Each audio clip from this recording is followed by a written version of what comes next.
agatoro kabuze, Imana yaduhevye agasukari kabuze. Ibigeragezo ntibizobura kubaho, mugaharagowe uwo bizova ku mwana wa mama. Ntuzumve ko wewe ibigeragezo bive kuri wewe, kuko bizobaho. Hariho abishetani izotereza gukoresha kugira ngo bazane amageragezo, hanyuma Imana nawe yerekane ko izi guhana izi no gukiza. Nawe se twayihamagaye ngo tukari ikibazo cyane, si twebwe kubandwa ntikugoye nko kuri gubu.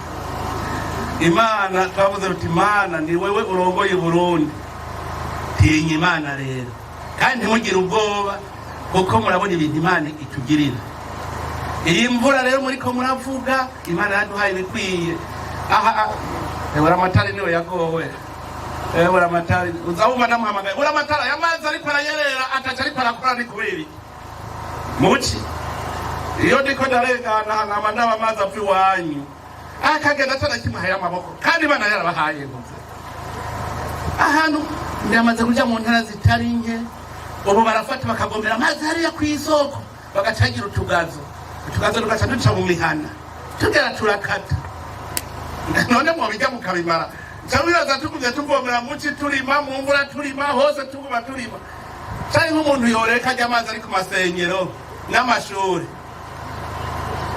Kumvikana murabona ko amashuri yose n'amasenyero ari ku mitumba hejuru, umuntu yafata akayirekera ati ndayabitse imvura niyatara zoca mvomera byo kwanga. Muraza amahera muri muronoresha Amstel na Herekene gaho. Wese ko ayo mahera yo kubaka ikigega kizobamwo amazi muzovomeza muci cyangwa imvura itaze, mugabo gaca bagoreka tuyahereze ngo hariya kwa Brarudi. Radio Television RTBB ni byiza by'Uburundi bwiza.